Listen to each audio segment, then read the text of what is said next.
안녕하세요. 저는 경기도에 살고 4살 된 딸을 혼자 키우고 있는 30대 싱글맘입니다. 혼자 아이를 키운다는 것은 정말 어려운 일 같아요. 아이를 데리고 이혼을 결심했을 때 절대 쉽지 않으리라 생각은 했지만 이 정도로 힘들 거라고는 감히 예상을 못했거든요. 그나마 제가 집에서 프리랜서로 적지 않은 돈을 벌고 있고 친정에서 살며 육아 도움을 받을 수 있어서 이렇게 살고 있지. 아니었으면 아마 진작에 저는 다른 세상 사람이 되었을지도 모르겠네요. 그래도 이젠 어느 정도 안정이 되어 예쁜 우리 딸과 친정 부모님과 함께 즐기며 잘 살아나가고 있네요. 저는 자존심이 정말 강하고 어떤 일에서든지 완벽해야 하는 성격을 가지고 있어요. 결혼 생활도 마찬가지였죠. 다른 누구보다 결혼을 잘해야 했고 완벽한 아내와 엄마가 되어야만 했어요. 하지만 제 삶은 제가 계획한 대로 흘러가지 않았고 결국 이혼을 하게 되었죠. 이혼하고 나서 주변에 이 사실을 알려야 하는데 입이 떨어지지 않더라고요. 그래서 아직도 친구들은 제가 이혼한 사실을 몰라요.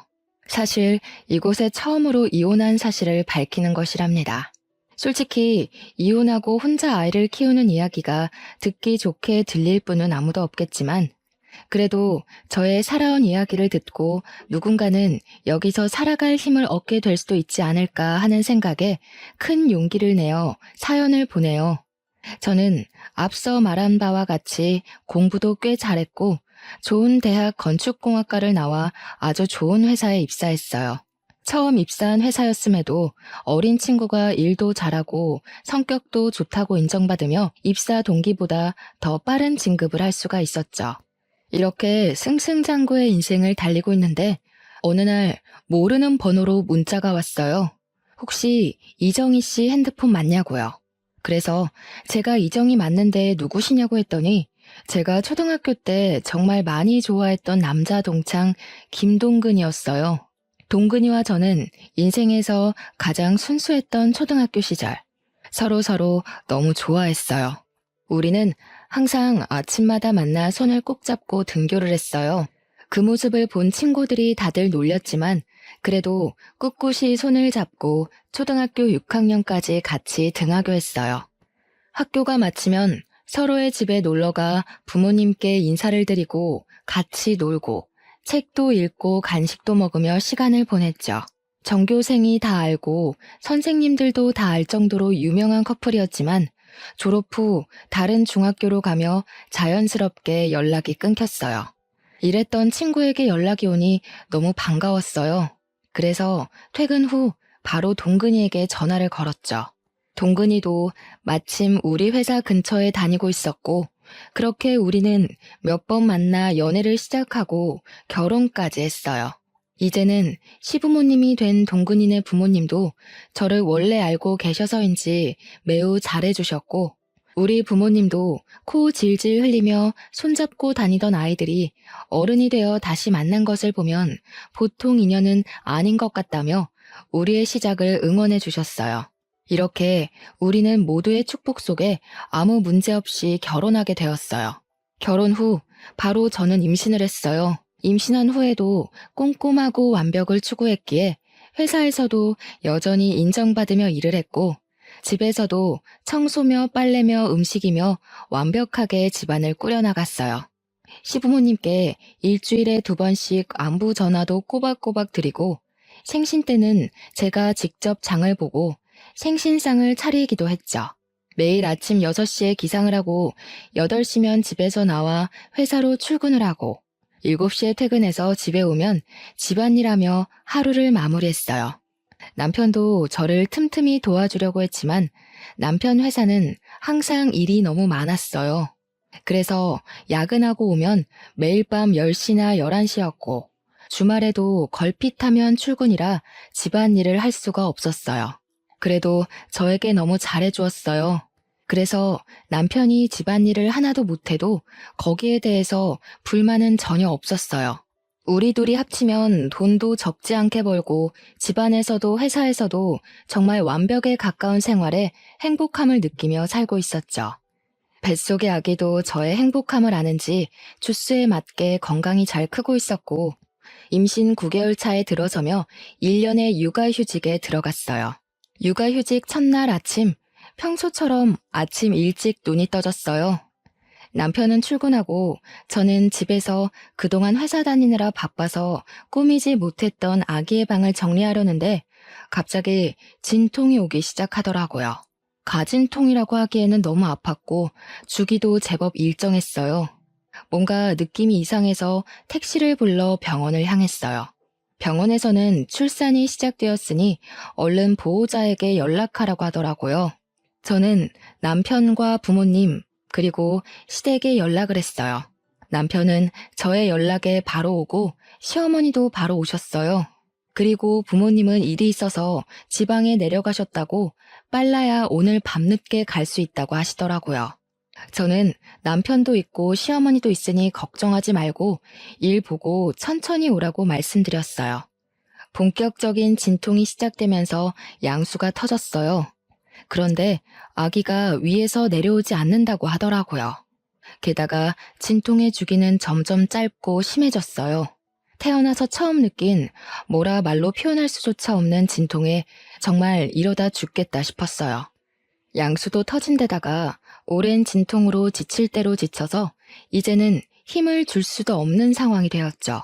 의사 선생님은 이대로면 산모와 아기 모두가 위험할 수 있다고 판단되어 수술을 해야겠다고 하셨어요. 뭐, 수술한다고요? 안 돼요. 조금 더 자연분만으로 해봐요. 양수도 터졌다면서요. 조금만 더 시도해주세요, 선생님. 어머님, 지금 이대로 가면 아기도 위험하고 산모도 위험합니다. 지금 바로 수술해야 해요. 아유, 선생님, 수술하면 아기가 멍청해지고 허약하대요. 안 그래도 우리 집 첫 손주가 딸이라서 심란한데 그 딸마저 멍청하고 허약하면 어째요? 의사 선생님이 책임질 거예요? 아니, 세상에 제왕절개로 태어나는 사람이 50%가 넘는데 그럼 세상의 절반은 다 멍청하고 허약하답니까? 어디서 듣고 오셨는지 모르겠지만 의학적으로 전혀 근거 없는 이야기예요. 지금 당장 산모 수술해야 한다고요. 나 젊을 때는 밤새 진통해도 수술 없이 애들 잘만 낳았는데 왜 안 된다는 거예요? 그래서 출산하다가 돌아가시는 분도 많았죠. 지금 이런 말할 시간 없고요. 저는 환자분이 무사히 출산을 하게끔 도와야 하는 의사이기에 수술할 겁니다. 그리 아세요.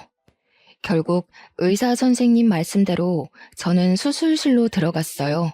그 후 정신을 차려보니 출산을 마치고 입원실에 누워있고 제 앞에는 남편과 시어머니가 계셨어요. 예, 너는 진통도 좀 참고 힘도 잘 주고 하지. 왜 수술을 해서 아기 미래를 망쳐놓니? 수술하면 아기가 멍청해진다는데 안 그래도 딸이라서 속상한데 멍청하게까지 만들어야겠니? 저는 어머니의 말에 눈물이 났어요. 진통이란 진통은 다 겪고 수술까지 한 사람에게 몸은 괜찮냐고 걱정은 못 해줄 망정 왜 수술했냐고 뭐라고 하시는데 정말 너무 섭섭하더라고요. 그러나 제 몸은 너무 아프니 뭐라고 말도 못하겠고 그저 울기만 했어요. 울고 있는데 친정엄마가 들어오시더라고요. 팅팅 부은 얼굴로 눈과 코가 시뻘개져서 울고 있는 제 모습을 보고 엄마는 깜짝 놀라셨어요. 사돈 왔어요? 아니, 얘가 좀만 더 힘주면 자연분만으로 나을 수 있는데 그걸 못하고 수술을 했지 뭐예요. 사돈도 아시죠? 수술해서 아기 낳으면 허약하고 멍청해지잖아요. 이제 엄마면 좀 아픈 것도 참고 해야지. 그걸 못 참아서. 뭐라고요? 그럼 지금 자연분만 못했다고 이제 막 마취해서 깨어난 아이에게 잡돌이 하셨어요? 잡돌이는 아니고 그냥 아쉬워서 그런 거죠. 아쉬워서. 아쉽긴 뭐가 아쉬워요. 수술해서 아기가 잘못됐어요? 어디 아프대요? 김서방, 아기 뭐 잘못됐어? 아기는 건강히 태어났습니다. 다만 저희 엄마는 앞으로 아기가 잔병치레가 심할까봐 걱정하는 마음에서 하시는 이야기세요. 저희 엄마가 감정이 격해져서 말이 좀 세게 나온 것 같은데 죄송해요. 내가 무슨 말을 세게 했니? 너 지금 장모 왔다고 편드는 거냐? 남편은 시어머니와 엄마에게 여기 병원이니 이제 그만하시라고 말렸어요. 아빠도 주차하고 왔는데 엄마가 사돈과 싸우고 있으니 일단 엄마를 데리고 나가셨어요. 이렇게 제 딸 고은이의 탄생 첫날은 아주 시끌벅적하게 지나갔어요. 시어머니는 말끝마다 아기가 수술로 태어나서 허약하고 멍청할 것이라고 하셨지만 고은이는 조리원에서 아주 잘 지내다가 건강히 퇴소했어요. 고은이를 안고 남편과 함께 오랜만에 집에 들어갔는데 시어머니가 집에 와 계시는 게 아니겠어요? 저는 조금 당황했지만 첫 손주니 많이 보고 싶으셔서 그런가 보다 했는데 그게 아니었어요. 여보가 그동안 회사 다니느라 산후조리는 생각도 하지 못했잖아. 그런데 보니까 다들 조리원 후에는 산후조리 해주시는 이모님 도움받아서 산후조리 하더라고. 인제 와서 이모님 구하기도 힘들고 해서 내가 우리 엄마한테 여보 산후조리 좀 부탁했어. 사실 조리원에서 집에 오면서 목도 못 가누고 쥐면 아스러질 것 같은 이 신생아를 어떻게 씻겨야 할지 막막하기는 했어요. 아주 조금은 시어머니가 일하고 계시지 않으니 집에서 조금 도와주셨으면 좋겠다는 생각도 하긴 했고요. 근데 막상 정말 집에 시어머니가 계시니 조금 당황스럽더라고요. 그래도 남편이 저를 생각해서 이렇게 했다는 것이 고마웠어요. 그날 밤 저는 수유를 해야 하니 거실에서 자고 남편은 다음날 출근해야 하니 큰 방에 어머니는 작은 방에서 주무셨어요. 고은이가 새벽에 배고프다고 울길래 모유를 먹이려는데 잘 되지가 않더라고요. 분명히 조리원에서 퇴소하고 집에 와서는 잘 먹었는데 밤이 되니 먹이도 않고 잘 물지도 못했어요. 고은이는 짜증이 났는지 더 크게 울고 그 울음소리에 어머니가 작은 방에서 주무시다가 나오셔서 무슨 일이냐고 물어보셨어요. 고은이가 우유를 먹지 못하네요. 배고파서 우는 것 같은데 일단 조리원에서 받은 비상용 분유라도 먹여야겠어요. 저 잠깐 분유 좀 타고 있을게요. 고은이 좀 안아주세요. 뭐? 아기 분유를 먹인다고? 사람이 사람 젖을 먹어야지 소젖을 어떻게 먹이니? 그래도 아기가 뭐 다른 거 대체해서 먹을 수 있는 것도 아니고 배고파서 이렇게 우는데 어떻게 해요? 아기한테 소젖 먹이면 애 성격 다 버린다. 안 그래도 수술해서 애는 멍청하고 허약할 텐데 너는 애한테 소젖 먹여서 성격도 드세네로 키우고 싶어? 시어머니는 우리 아들 내일 출근해야 해서 푹 자야 하는데 딸이라는 애가 아빠한테 도움이 안 된다며 우는 고은이를 빼앗듯이 안으셨어요. 그리고 고은이를 달래보려고 하셨지만 고은이는 역시 울기만 했죠. 기저귀를 갈아도 소용없었어요. 우리 동근이는 신생아 때도 모유도 잘 받아먹고 기저귀만 갈아줘도 한 번도 이렇게 안 울고 키웠는데 얘는 계집애가 왜 이렇게 유별나니? 네 성격 그대로 빼다 박았네 박았어. 어머니가 고은이를 안고 돌보며 왜 이렇게 우냐고 온갖 짜증을 다 부리시는데 저도 화가 나더라고요. 그래서 제가 고은이를 보겠다며 안고 모유를 다시 주려고 시도했어요. 역시나 고은이는 울기만 하고 먹지를 못했어요. 수술해서 나온 아이라 멍청해서 제 엄마 젖도 물지 못하나 보다. 그니까 엄마가 됐으면 좀 힘도 잘 주고 진통도 참을 것이지 그깟 진통 하나 못 참아서 의사가 수술하란다고 옳다쿠나 하고 수술했니? 시어머니는 고은이가 울 때마다 애가 저를 닮았다고 하시고 수술해서 나와서 성격이 이 모양인 것 같다는 말도 안 되는 소리를 계속하셨어요. 그런 이야기를 듣고 있자니 화가 났지만 당장 고은이가 죽을 듯이 울어대서 시어머니의 잔소리에 일일이 대응할 만큼의 여력이 되지 않았어요. 결국 고은이는 울다가 새벽녘이 되어서야 잠이 들었어요. 고은이는 아침에 남편이 출근하고 난 이른 아침에도 모유를 여전히 먹지 못했어요. 고은이는 집이 떠나가라 울었어요. 밤새도록 모유만을 고집하시던 어머니는 결국 젖병에 분유를 타서 오셨어요. 젖병에 분유를 타서 주자 고은이는 허겁지겁 먹더라고요. 소젖 다 주니까 잘 먹네. 사람이 사람 젖을 먹어야지 소젖을 저리 먹으면 어째? 안 그래도 성격이 고약할 것 같은데 한 손가락 했어. 안 그래도 수술해서 몸이 비실비실할 텐데 걱정이다, 걱정이야. 어머니는 고은이가 부녀먹는 모습을 보며 매우 못마땅해 하셨어요. 화가 났지만 전날 밤부터 지금까지 고은이의 울음소리에 저도 지칠 대로 지쳐서 뭐라고 대꾸할 힘도 없더라고요. 그래서 그냥 또 그러려니 하고 넘겼어요. 고은이가 분유를 다 먹고 잠이 들고 저도 아침을 좀 먹으려는데 어머니가 미역국을 한 솥 끓여 놓으셨더라고요. 어머니는 고은이도 이제 잠잠해졌으니 같이 아침 먹자고 상을 차려주셨어요. 밥상에 수저와 밥을 놓으셔서 도와드리려고 하니 저보고 너는 앉아있으라고 하시더라고요. 저는 앉아있으면서 시어머니의 밥상을 받을 며느리가 이 대한민국에 몇이나 될까 생각했어요. 사실 고은이 낳기 전을 돌아보면 어머니는 저에게 너무 잘해주셨거든요.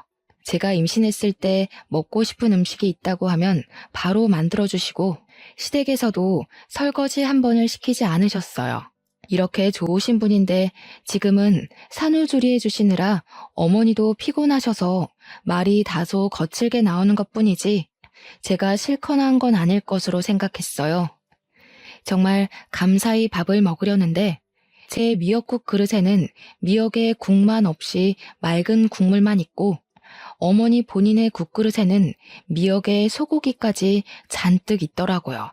어머니, 저를 생각해서 이렇게 미역국 끓여주신 건 너무 감사한데요. 저도 미역 좀 주세요. 미역을 많이 먹어야지 붓기도 빨리 빠지고 회복이 잘 된대요. 저는 제가 이 말을 하면 어머니가 본인의 국그릇을 제 국그릇과 바꿔주실 줄 알았어요. 그런데 어머니는 미역이 하나도 없다며 점심때 준다는 말씀만 하시고는 혼자 미역과 소고기를 다 드셨어요. 저는 기분이 확 상해서 밥 먹기 싫었지만 먹는 것 가지고 뭐라고 하는 것도 좀 그래서 그냥 꾸역꾸역 먹었네요. 아침 이후 점심, 저녁 식사에 모두 제 국그릇엔 소고기는커녕 미역도 없었어요. 그뿐만 아니라 고은이가 울 때마다 어머니는 내가 수술로 아기를 낳아서 애가 이 모양이라고 하시며 한 번은 안아주시지 않았어요. 오히려 어머니는 작은 방 문을 걸어 잠그시고 낮잠을 주무시거나 핸드폰으로 영상을 시청하셨죠. 저는 그 시간 동안 우는 고은이를 돌보느라 제대로 쉬지도 못했네요. 고은이가 울다가 잠이 들고 어머니도 낮잠을 주무실 때 물 좀 먹으려고 냉장고를 열었는데 남편이 좋아하는 매운 반찬이 가득하더라고요. 솔직히 모유 수유를 생각보다 일찍 끝내서 저도 먹을 수 있었지만 만약에 지금 모유 수유 중이었다면 이 집에서 제가 먹을 수 있는 것이라곤 미역과 소고기 하나 없는 미역국뿐이었어요. 냉동실을 보니 저는 항상 비상용으로 국을 얼릴 때도 전자레인지 사용이 가능한 용기에 소분해서 얼렸는데 비닐봉지채로 국이 얼려 있더라고요. 그 밖에 생선, 오징어도 비닐봉지 그대로 얼려 있었어요. 한마디로 냉동실은 난장판이 되어 있었어요. 당장 다 꺼내서 정리하고 싶었지만 고은이가 또 울어서 어쩔 수 없이 그냥 두었네요.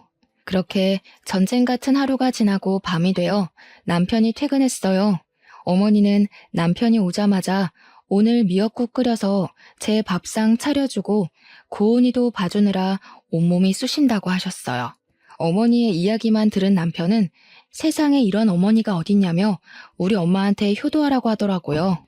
어머니가 제 밥상을 차려주시기는 했지만 고기나 미역이 하나도 없는 맑은 국만 차려주셨고 고은이를 봐주기는커녕 종일 단 한 번도 안아주시지도 않았는데 그런 이야기를 듣고 있으니 짜증이 나더라고요. 어머니는 오늘 종일 작은 방에서 주무시거나 핸드폰만 보고 계셨잖아요. 고은이를 안고 먹이고 씻기고 한 건 전데 왜 어머니가 온몸이 쑤시는지 모르겠네요. 아까 잠깐 낮잠 잔 거로 그러는 거니? 어제 고은이가 우는 통에 잠을 거의 못 잤잖아. 그래서 피곤해서 잠깐 작은 방에서 잠을 잔 거였는데 그때 고은이가 많이 울었나 보네. 우리 아가 오늘 힘들었겠다. 내일은 내가 고은이 많이 볼 테니 넌 좀 쉬어. 알았지? 아들 앞이라고 목소리가 싹 바뀌어서 사근사근하게 이야기하시는데 정말 기가 막히더라고요. 저는 소고기나 미역 하나 없는 미역 국물만 먹었다고 이야기하려고 했지만 종일 일하고 온 남편이 너무 피곤해 보여서 더 이야기하지 않았네요. 이렇게 속 터지고 답답한 생활이 일주일째 계속되었어요. 일주일이 지나자 어머니는 언제까지 자신이 밥을 차려줘야 하냐며 제가 알아서 밥 차려 먹으라고 하더라고요. 저는 그런 어머니가 빨리 집에 가셨으면 하는데 자꾸 저의 몸 상태로 고은이를 잘 돌볼 수 있겠냐며 걱정된다며 가시지 않았어요. 그래서 저의 몸이 많이 회복되고 고은이를 잘 돌보면 빨리 가시지 않을까 하는 생각에 고은이가 자는 동안 미역국도 끓이고 반찬도 몇 가지 만들어 밥상을 차렸어요. 저 혼자 먹으려고 차리기는 했지만 어머니가 계시는데 혼자 먹기는 좀 그렇잖아요. 그래서 어머니께 식사하시겠냐고 여쭈니 알겠다고 하시더라고요. 그렇게 둘이 말도 없이 어색한 식사를 마쳤어요. 다 먹고 나서 아직 어머니가 설거지 정도는 해주시리라 기대했지만 역시나 설거지도 제 몫이었어요. 그렇게 저 혼자 반찬하고 아기 보고 어머니 배고프시다니 밥상도 차리고 설거지도 하는데 과연 이것이 저의 산후조리인가 아니면 시어머니의 산후조리인가 싶더라고요.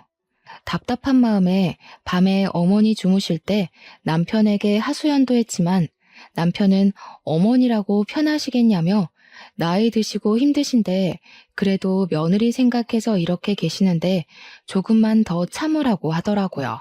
제가 회복되는 모습 보면 바로 가실 것이라고요. 그렇게 힘들고 답답한 일상을 이어가던 중 제 여동생 정은이가 조카 고은이를 보러 왔어요. 정은이는 고맙게도 제가 평소에 좋아하는 멜론을 사왔더라고요. 어머니는 정은이가 가져온 멜론을 보며 자신도 멜론을 너무 좋아한다고 하시며 멜론을 가져가시더라고요. 그러더니 주방에서 멜론을 깎으시길래 우리에게 주시려는 줄 알았는데 깎은 멜론을 들고 잘 먹겠다며 작은 방에 들어가셨어요. 결국 손님으로 온 정은이가 자신이 사온 멜론을 직접 깎아서 먹었답니다. 이후 고은이를 보며 이런저런 이야기를 하다 보니 점심시간이 되었어요.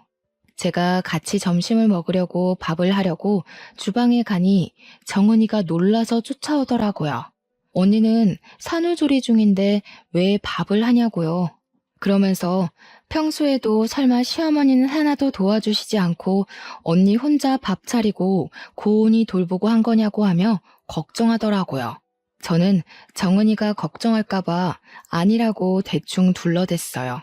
정은이는 저를 위해 미역국도 소고기를 듬뿍 넣어서 끓여주고 밥도 하고 냉동고에 있던 떡갈비도 구워서 한 상 잘 차려주었어요. 우리끼리 편하게 먹고 싶었지만 그래도 작은 방에 시어머니가 계시는데 그건 도리가 아닌 것 같아 작은 방에 갔어요.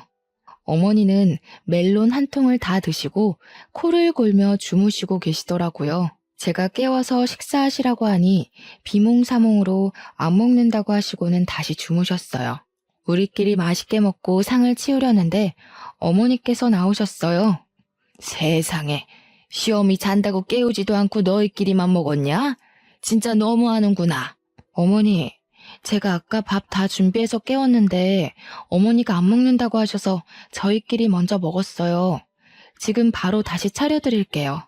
됐다, 고양 것.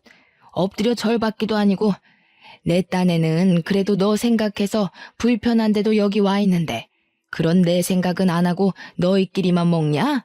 나도 그런 밥상 받고 싶지 않다. 어머니는 저와 정은이에게 화를 버럭 내시더니 작은 방에서 핸드폰을 가져와 남편에게 전화를 걸었어요. 아들아, 이 애미가 억울해서 살 수가 없구나. 나 딴에는 착한 시어머니 노릇하고 싶어서 며느리 힘들까봐 산후조리 도와주러 왔더니만 이년은 미역국이 맛이 없다느니 하면서 나한테 타박만 하는 거 아니냐? 아들아, 내가 이렇게 힘들게 사는구나. 어휴, 이걸 말할 사람이 우리 아들밖에 없어서 전화했다. 그래, 저녁에 보자꾸나. 없는 말까지 지어내는 시어머니의 충격적인 두 얼굴에 할 말을 잃고 말았습니다. 시모는 자신의 방에 들어가서 나오지 않길래 여동생이랑 오랜만에 이야기도 나눌 겸 작은 방으로 들어가서 고은이랑 같이 놀아주고 있었어요. 그러다 제가 깜빡 잠이 들고 말았는데 여동생이 저를 급히 흔들어 깨우더라고요. 눈을 뜨자마자 시어머니의 까랑까랑한 목소리가 제 귀를 찌르더군요. 너네 지금 나 왕따 시키니? 아니, 너희들끼리 음식도 맛있는 거 시켜 먹으면서 하하호호 작은 방에서 무슨 얘기를 그렇게 오래 하니? 너희 설마 시애미 흉 봤니? 맞네, 맞아. 내가 그렇게 안 봤는데 사돈 처녀까지 한통속이네. 서러워서 살겠니? 어휴. 일방적으로 말을 쏟아내고 방문을 쾅 하고 닫고 나가셨습니다. 저는 잊지도 않은 말을 술술 지어내는 어머니의 행동에 너무 당황했어요.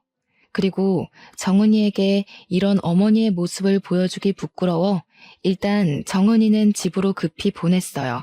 그날 저녁, 매일 야근으로 늦게 오던 남편이 칼퇴근하고 일찍 집으로 왔어요. 아까 엄마가 전화해서는 처제 불러서 어머니 흉봤다던데 사실이야? 너는 어떻게 너 산후조리 해준다고 오신 엄마한테 그렇게 할 수가 있어? 얘야, 됐다. 안 그래도 아기 낳고 힘들 우리 며느리한테 그런 소리 하지 마. 원래 여자들이 아기 낳고 하면 우울해서 조그만 일에도 서운해하고 그런 거야. 아기 신생아 때는 남편과도 죽일 듯이 싸우는데 시어미인 나한테는 얼마나 그간 불만이 많았겠니? 어머니가 나를 다 이해한다는 식으로 얘기하시며 화난 남편을 달래시는데 제가 귀신에 홀린 것도 아니고 이건 뭔가 싶더라고요. 솔직히 그동안 어머니 고은이 한 번도 안아주시지 않으셨어. 그래, 그건 이해해. 고은이는 어머니 딸이 아닌 내 딸이니까.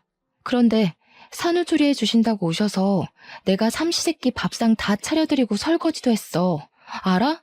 지금 고은이 갓 출산한 것도 아니고 이제 이 정도 지났으면 밥도 하고 설거지도 좀 할 수 있는 거 아니야? 그럼 뭐 평생 산후조리랍시고 우리 엄마 밥상만 받아 먹으려고 했어? 그리고 처음에는 우리 엄마가 너 미역국도 끓여주고 했잖아. 미역국? 그래, 미역 국물 끓여주셨지. 미역국이라고 주셨는데 국에 고기는커녕 미역 한 줄기도 안 보이더라. 진짜 내가 요새는 이게 나의 산후조리인지 어머니의 산후조리인지 모르겠어. 이럴 바엔 차라리 어머니 집에 가시고 나 혼자 있는 편이 낫겠어. 아이고, 이 늙은이는 사라져야지. 네 마음 잘 알겠다. 내가 있는 게 오히려 너에게 스트레스니 이 늙은이는 가마. 어머니는 제 이야기를 듣고 엄청 속상한 표정을 지으시며 작은 방으로 가셨어요. 그러고는 어머니의 짐을 다 챙겨서 나오시더라고요. 엄마, 지금 왜 다 챙겨 나왔어? 지금 가게? 이렇게 어두운데 어디를 가? 가더라도 내일 날 밝으면 가고 오늘 밤은 우리 집에서 자요. 내일 주말이라 쉬니까 내가 집까지 모셔다 드릴게. 이 늙은이 이 집에서 필요도 없는데 빨리 나가줘야지. 그리고 동근아, 정희한테 너무 뭐라고 하지 마라. 여자가 출산하고 나면 호르몬 변화로 성격 좋은 사람들도 화가 많아지고 작은 일에도 울고 그래. 그러니까 네가 이해해줘. 야, 너는 엄마가 이렇게까지 널 생각하는데 그 앞에서 엄마 꼭 그딴 말을 짓거려야겠냐? 어? 남편은 제 화를 주체하지 못해 제게 소리를 질렀고 그 소리를 듣고 고은이는 깜짝 놀라 자지러지게 울기 시작했어요. 우는 고은이를 데리고 일단 큰 방으로 들어가 진정시키는데 저도 서러워서 눈물이 나더라고요. 그렇게 저도 울고 고은이 울며 밤을 보냈답니다. 다음날 저녁 때 깜짝 놀란 고은이는 새벽 내내 자다 깨서 울었어요. 그 덕에 저도 고은이를 달래다가 새벽녘에 겨우 잠이 들어 늦잠을 잤어요. 큰 방에서 일어나서 나가려는데 어머니와 남편이 거실에서 작은 소리로 이야기를 하더라고요. 내가 아는 사람이 회사 대표인데 자기 비서가 20대 후반인데 재테크를 아주 기막히게 잘해서 모은 재산이 많대. 그냥 정이랑 이혼하고 그 여자나 만나봐. 새 장가를 가라고? 그럼 정이랑 고은이는 어쩌고? 아들도 아니고 딸인데 그냥 양육권 쟤 줘버려. 어제 보니까 정이 성격이 보통 성격도 아니고 고은이도 수술해서 나와서 보나마나 멍청할 것이고 엄마 닮아 성격도 좋지 않을 거야. 괜히 전현들에게 발목 잡히지 말고 이혼해서 새 출발해. 엄마, 아무리 그래도 그건 아니지. 사람이 어떻게 자기 처자식 버리고 새 출발을 해? 이미 그 회사 대표한테 다 이야기했어. 정 그러면 그냥 가서 밥만 먹고 와. 밥은 먹고 올 수 있잖아. 날짜도 이미 다음 주 저녁으로 잡았어. 밥만 먹어, 밥만. 알겠지? 저는 어머니의 얘기를 듣고 기가 막혔어요. 그런데 여기서 다 들었다고 나가면 분명히 어머니는 시치미를 뚝 떼며 아니라고 할 것이 분명해서 일단 듣고 가만히 있었어요. 방에 있는데 생각할수록 어이가 없어서 정은이한테 카톡으로 제가 들은 이야기를 다 말했어요. 그런데 정은이가 뭔가 자기 이야기 같다고 하는 거예요. 얼마 전에 회사 대표님이 자기에게 좋은 사람이 있다며 소개해준다길래 다음 주에 날짜를 잡았다는 거예요. 생각해보니 정은이도 회사 대표의 비서예요. 그리고 어릴 때부터 금융에 관심이 많아서 주식, 부동산 등에 투자하며 돈을 잘 굴렸고 그래서 지금 가진 돈도 많아요. 저와 정은이는 남편이 소개받을 사람이 바로 제 동생이라는 확신이 들었어요. 이거 어떻게 해야 하나 고민하고 있는데 정은이에게 카톡이 오더라고요. 언니는 형부랑 어떻게 하고 싶냐고요. 솔직히 수술해서 낳은 애라서 멍청하다. 소전 먹고 커서 성격이 고약하다는 등의 막말하고 산후조리한답시고 오셔서는 저에게 매일 밥상을 요구하시는 모습에 더는 가족으로 살지 못하겠다 생각하고 있었거든요. 게다가 남편은 그 사이에서 중간 역할도 못하고 무조건 지 엄마 편이니 이혼하고 싶다고 솔직히 이야기했죠. 정은이는 그럼 어차피 이혼할 거면 일단 조금 더 참고 살다가 복수라도 시원하게 하고 끝내라고 하더라고요. 일단 소개팅은 무산시키지 않고 진행하기로 했어요. 단 시어머니와 남편이 여동생의 얼굴을 알고 있으니 연기자 준비를 하는 여동생 친구에게 부탁해서 대신 나가달라고 했죠. 그리고 다음 데이트 약속까지 잡고 오라고 부탁했어요. 드디어 소개팅 날. 남편은 제게 야근한다고 하고 여동생의 친구와 소개팅을 했어요. 정은이는 몰래 숨어서 자기 친구와 형부가 소개팅하는 장면을 지켜봤어요. 저는 고은이를 봐야 하니 가지는 못했지만 정은이가 실시간으로 사진을 찍어서 보내줬어요. 맨날 고은이 보느라 집에서 꾸밀 틈이 없는 저만 보다가 늘씬하고 예쁜 20대 여성을 보니 좋은지 표정이 아주 좋아 죽더라고요. 남편이 먼저 여동생의 친구에게 다음 데이트는 언제 할지 물었고 그 주 주말에 둘이 만나기로 약속을 잡았다고 하더라고요. 주말이 되었어요. 남편은 회사 사람들과 낚시하러 간다고 하며 정장을 쫙 빼입더라고요. 그래서 제가 낚시하는데 웬 정장을 입었냐고 물으니 친구가 결혼식을 해서 결혼식 갔다가 회사 사람들과 낚시한다고 하더라고요. 역시 남편은 여동생의 친구를 만났고 남편이 손도 잡고 어깨 동무도 하더라고요. 여동생의 친구가 팔짱을 끼니 해벌쭉하고 웃는데 정말 당장 쫓아가 따지고 싶더라고요. 정은이는 남편이 하는 모든 행동 하나하나를 빼놓지 않고 사진을 찍었어요. 그리고 여동생 친구의 얼굴은 모자이크 처리를 하고 남편 얼굴만 잘 보이게 편집해서 제게 보내줬어요. 월요일 아침, 정은이는 남편 회사의 게시판에 개발팀 대리 김동근의 실체라는 제목으로 모든 사진을 올렸어요. 그 내용은 김동근 대리는 아직 돌도 되지 않은 예쁜 딸을 둔 아빠인데 집에 부인과 딸이 있음에도 불구하고 부인이 지겨웠는지 내 친구를 만나고 있다고 썼어요. 순진한 내 친구는 이 사람이 유부남인지도 모르고 몇 번 밥 먹고 데이트했다는데 자신이 만난 남자가 유부남인 것을 알고는 충격에 휩싸였다고 하며 이런 김동근 대리에 대해서 어떻게 생각하시는지 사내 직원들의 의견을 묻는다고 적었어요.